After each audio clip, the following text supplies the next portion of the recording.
প্রিয় শিক্ষার্থীরা, আশা করছি তোমরা ভালো আছো। আজকের অনলাইন ক্লাসে তোমাদেরকে স্বাগতম জানাচ্ছি। আমি মোহাম্মদ আল আমিন, প্রভাষক রাষ্ট্রবিজ্ঞান, শেরপুর সরকারি কলেজ, শেরপুর। আজকে আমি অনার্স চতুর্থ বর্ষের বাংলাদেশের স্থানীয় সরকার ও পল্লী উন্নয়ন বিষয়ের স্থানীয় সরকার কাঠামো থেকে পৌরসভার গঠন, ক্ষমতা ও কার্যাবলী নিয়ে আলোচনা করব। আজকের আলোচনা শেষে শিক্ষার্থীরা পৌরসভার গঠন ও কাঠামো সম্পর্কে ব্যাখ্যা করতে পারবে। পৌরসভার ক্ষমতা ও কার্যাবলী ব্যাখ্যা করতে পারবে। বাংলাদেশের নগর স্থানীয় সরকার কাঠামোর স্বায়ত্তশাসিত সংস্থাগুলোর মধ্যে অন্যতম গুরুত্বপূর্ণ ও মৌলিক একক হচ্ছে পৌরসভা। সাধারণত পৌর এলাকার জনসাধারণের স্থানীয় সমস্যার সমাধানের লক্ষ্যে এ সকল পৌরসভা গঠিত হয়েছে। পূর্বে যে সকল ছোট শহরগুলোতে শহর কমিটি ছিল, সেগুলোকে বর্তমানে পৌরসভায় উন্নীত করা হয়েছে। বর্তমানে বাংলাদেশে ৩৩০টি পৌরসভা রয়েছে। তবে এ সকল পৌরসভাগুলোর মধ্যে সকল পৌরসভার সদস্য সংখ্যা সমান নয়। পৌর এলাকার আয়তন ও জনসংখ্যার ভিত্তিতে এ সকল পৌরসভার ওয়ার্ড নির্ধারিত হয় বিধায় বাংলাদেশের স্থানীয় সরকার পৌরসভা আইন ২০০৯ অনুসারে পৌরসভাগুলোকে ৩টি পৃথক শ্রেণীতে বিভক্ত করা হয়। এগুলো হচ্ছে ক, খ এবং গ শ্রেণী। একটি উদাহরণের মাধ্যমে আমরা সহজে এটি বুঝতে পারি। যেমন শেরপুর জেলার 4টি পৌরসভা রয়েছে। এর মধ্যে শেরপুর সদর পৌরসভার ক শ্রেণীর পৌরসভা। অন্যদিকে নালিতাবাড়ী এবং নকলার উপজেলার পৌরসভাগুলো খ শ্রেণীর পৌরসভা এবং শ্রীবর্দী উপজেলার পৌরসভাটি গ শ্রেণীর পৌরসভাতে অন্তর্ভুক্ত।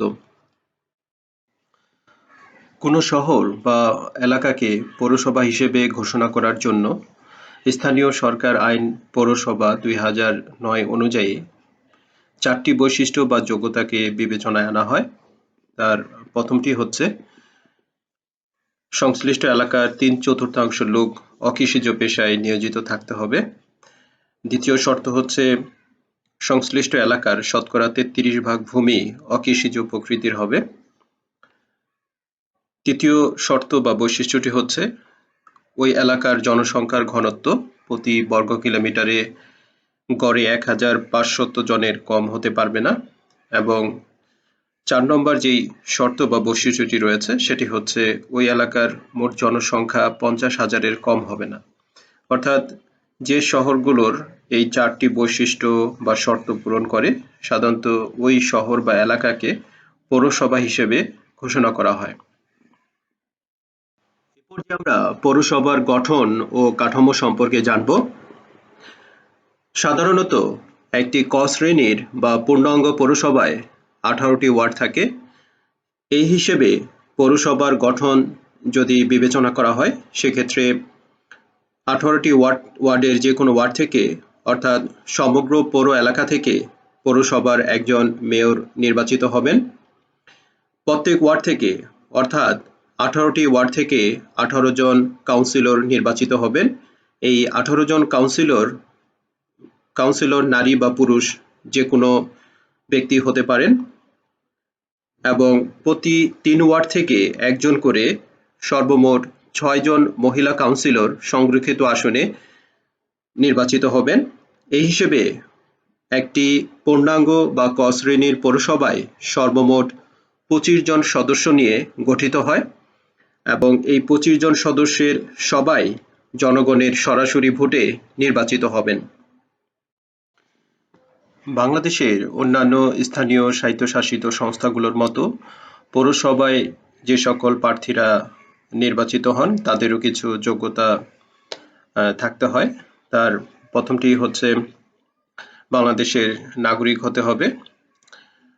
সংশ্লিষ্ট প্রার্থীকে কমপক্ষে 25 বছর বয়স্ক হতে হবে এবং সংশ্লিষ্ট মেয়র প্রার্থীকে পৌর এলাকার যে কোনো ওয়ার্ড থেকে বা যে কোনো ওয়ার্ডের ভোটার তালিকায় তার নাম অন্তর্ভুক্ত থাকতে হবে এবং কাউন্সিলরদের ক্ষেত্রে সে যে ওয়ার্ড থেকে কাউন্সিলর হিসেবে নির্বাচনে অংশগ্রহণ করবে সে এলাকার ভোটার তালিকায় তার নাম অন্তর্ভুক্ত থাকতে হবে। এছাড়া পৌরসভার প্রার্থী হওয়ার ক্ষেত্রে যে সকল ব্যক্তিরা অযোগ্য বলে বিবেচিত হবে সে সকল কিছু শর্ত রয়েছে, যেমন তোমরা এখানে দেখতে পাচ্ছ।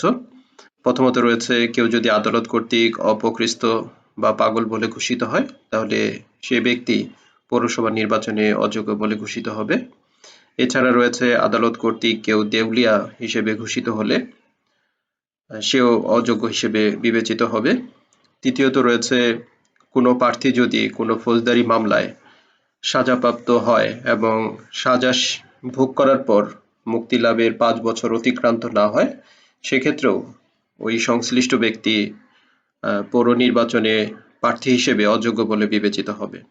এছাড়া কেউ যদি সরকারের কোনো লাভজনক পদে বা সরকারের কোনো বিধিবদ্ধ সংস্থা বা সাংবিধানিক সংস্থা বা সরকারি চাকরিতে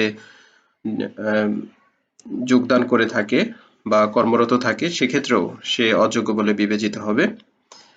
এছাড়া রয়েছে, এমন কোনো বেসরকারি সংস্থার কেউ যদি প্রধান নির্বাহী হন যেই প্রতিষ্ঠানটি বিদেশি বিভিন্ন অনুদান বা তহবিল দ্বারা পরিচালিত হয় তাহলে ওই ব্যক্তিও পৌরসভা নির্বাচনের ক্ষেত্রে অযোগ্য বলে বিবেচিত হবে।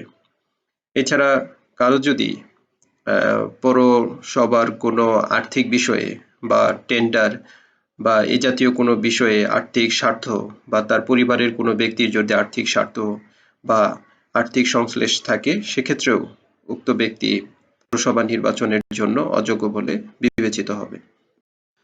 পৌরসভার কার্যকাল বা মেয়াদ সাধারণত পৌরসভার নির্বাচনের পর প্রথম সভা অনুষ্ঠিত হওয়ার তারিখ থেকে পরবর্তী 5 বছর পর্যন্ত পৌরসভার কার্যকাল। তবে পৌরসভার মেয়র বা কোনো কাউন্সিলরের পদ 5 বছর পূর্ণ হওয়ার পূর্বেও শূন্য বা তাদেরকে অপসারণ করা হতে পারে। যে সকল কারণ বা শর্ত এক্ষেত্রে প্রযোজ্য সেগুলোর মধ্যে রয়েছে ক্ষমতার অপব্যবহার, দৈহিক ও মানসিকভাবে অক্ষমতা, অসদাচরণ, পৌরসভার তহবিল আত্মসাৎ ইত্যাদি কারণে মেয়র ও কাউন্সিলরদেরকে তার পদ থেকে অপসারণ করা যাবে। এছাড়া আইনসঙ্গত কারণ বা অনুমোদিত কারণ ছাড়া পরপর পৌরসভার 3টি কার্য বৈঠকে মেয়র বা কাউন্সিলর অনুপস্থিত থাকলে সেক্ষেত্রেও তার পদ শূন্য বলে ঘোষিত হবে। তবে এক্ষেত্রে পৌরসভার 2/3 সদস্যের ভোটে একটি প্রস্তাব গ্রহণ করতে হবে এবং সরকার কর্তৃক অনুমোদিত হওয়ার পরই কেবল এই পদ শূন্য বলে ঘোষণা করা হবে। এছাড়া মেয়র কিংবা কাউন্সিলরদের কেউ যদি স্বেচ্ছায় পদত্যাগ করে বা পদত্যাগের জন্য পদত্যাগপত্র জমা দেয় সেক্ষেত্রেও তাদের পদ শূন্য বলে ঘোষিত হবে। এ পর্যায়ে আমরা পৌরসভার কিছু ক্ষমতা ও কার্যাবলী সম্পর্কে জানব। 2009 সালের স্থানীয় সরকার পৌরসভা আইন অনুযায়ী পৌরসভার উল্লেখযোগ্য দায়িত্ব কর্তব্যের মধ্যে রয়েছে প্রথমত পরিকল্পনামূলক কাজ। পৌরসভা তার অন্তর্গত এলাকার সামগ্রিক উন্নয়নের জন্য তথা সুপরিকল্পিত সুন্দর নগর এবং পরিবেশের ভারসাম্য রক্ষার জন্য বিভিন্ন ধরনের পরিকল্পনা গ্রহণ ও বাস্তবায়ন করে থাকে এবং এজন্য পৌরসভা তার অন্তর্ভুক্ত এলাকার সড়ক ও আবাসিক এলাকার বিন্যাস করতে পারে। দ্বিতীয় বিষয়টি হচ্ছে জননিরাপত্তামূলক। পৌর এলাকার জনগণের জানমালের সার্বিক নিরাপত্তা ব্যবস্থা গ্রহণ করার জন্য পৌরসভা নৈশ প্রহরী নিয়োগ করে থাকে।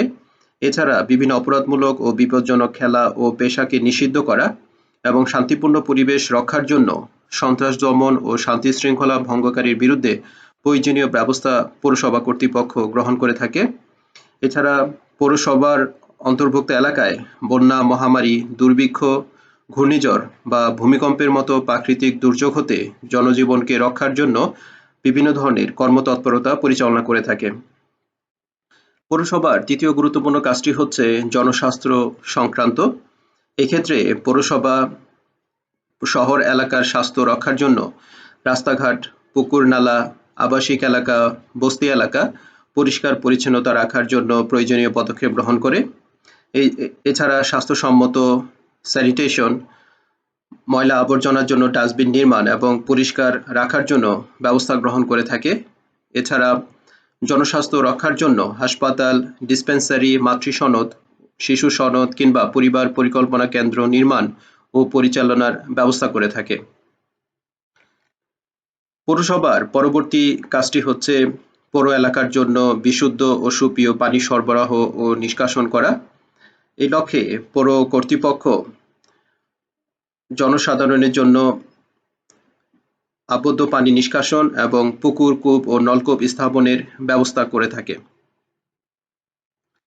পৌরসভার পরবর্তী কাজটি হচ্ছে খাদ্য ও পানীয় সামগ্রী নিয়ন্ত্রণ করা, অর্থাৎ পৌর এলাকার বাজারগুলোতে খাদ্যে ভেজাল প্রতিরোধ, পচা ও ভেজাল খাবার বিক্রি বন্ধের জন্য পৌর কর্তৃপক্ষ প্রয়োজনীয় ব্যবস্থা গ্রহণ করে থাকে। এছাড়া মাদক জাতীয় খাদ্য ও পানীয় অবাধে বিক্রির বন্ধের জন্য বিভিন্ন ধরনের বিধিনিষেধ আরোপ এবং আইন ভঙ্গকারীর বিরুদ্ধে শাস্তিমূলক ব্যবস্থা গ্রহণ করে থাকে। পৌরসভার পরবর্তী দায়িত্বটি হচ্ছে জীবজন্তু সংক্রান্ত, অর্থাৎ পৌরসভা তার পৌর এলাকার গবাদি পশু ও হাঁস মুরগির খামার স্থাপন, গবাদি পশু ও হাঁস মুরগির চিকিৎসা কেন্দ্র নির্মাণ, অবাধে গবাদি পশুর বিচরণ রোধ করা, গবাদি পশুর বিক্রি ও রেজিস্ট্রেশন করা, বিপজ্জনক পশু আটক ও হত্যা করা এবং মৃত পশুর অপসারণ ইত্যাদি কাজ করে থাকে। পৌরসভার একটি গুরুত্বপূর্ণ কাজ হচ্ছে পৌর এলাকার জন্য বিভিন্ন ধরনের অবকাঠামো নির্মাণ করা, যেমন পৌর এলাকার জন্য গৃহ নির্মাণ করা, রাস্তাঘাট নির্মাণ এবং তা সংস্কারণ করা, এছাড়া রাস্তাঘাটে পরিষ্কার পরিচ্ছন্নতা রাখা এবং রাস্তায় প্রয়োজনীয় আলোর ব্যবস্থা করা, কিংবা বেআইনিভাবে নির্মিত বা জবরদখলকৃত বিভিন্ন অবকাঠামো অপসারণ করা পৌরসভার অন্যতম দায়িত্ব। এছাড়া পৌরসভা এলাকায় ব্যাপক বনায়নের লক্ষ্যে পৌর এলাকার বিভিন্ন পতিত জমিগুলোতে বা রাস্তার ধারে বিভিন্ন ধরনের বৃক্ষরোপণ করা ও পার্ক ও মিলনায়তন স্থাপনের জন্য প্রয়োজনীয় পদক্ষেপ গ্রহণ করে থাকে। শিক্ষা ও সংস্কৃতি বিস্তারে পৌরসভার ভূমিকা রয়েছে। পৌর এলাকার শিক্ষা বিস্তারের জন্য শিক্ষা প্রতিষ্ঠান স্থাপন, শিক্ষা প্রতিষ্ঠানের উন্নয়নের জন্য অনুদান প্রদান করা, হোস্টেল নির্মাণ করা, মেধাবী ও দরিদ্র শিক্ষার্থীদের বৃত্তি প্রদান, বয়স্ক ও নৈশ বিদ্যালয় স্থাপন এবং পাঠাগার স্থাপন করা পৌরসভার অন্যতম দায়িত্ব। এছাড়া পৌরসভা পৌর এলাকার কৃষ্টি ও সংস্কৃতির উন্নয়নের জন্য বিভিন্ন তথ্য কেন্দ্র, আর্ট গ্যালারি, জাদুঘর, মিলনায়তন ও মুক্তমঞ্চ নির্মাণ ও পরিচালনা করে থাকে। প্রাকৃতিক দুর্যোগে ক্ষতিগ্রস্তদের সাহায্য ও পুনর্বাসন করা, ভিক্ষাবৃত্তি রোধ করা এবং তাদেরকে পুনর্বাসন করা, জুয়া খেলা, মাদকাসক্তি এবং বিভিন্ন অসামাজিক কাজ প্রতিরোধের ব্যবস্থা গ্রহণ করা পৌরসভার অন্যতম কাজ। এছাড়া পৌরসভা মৃতদেহ সৎকারের জন্য গোরস্থান ও শ্মশান ইত্যাদি নির্মাণ ও রক্ষণাবেক্ষণ করে থাকে। পৌরসভার গুরুত্বপূর্ণ একটি কাজ হচ্ছে বিচার সংক্রান্ত কাজ। সাধারণত ৫,০০০ টাকার জরিমানাযোগ্য দেওয়ানি ও ছোটখাটো ফৌজদারি মামলার বিচার নিষ্পত্তি পৌরসভা করে থাকে এবং এই লক্ষ্যে একজন মেয়র ও ৪ জন কাউন্সিলরের সমন্বয়ে পৌরসভা একটি আদালত গঠন করে থাকে। আমার আজকের আলোচনা এই পর্যন্তই। সবাইকে ধন্যবাদ।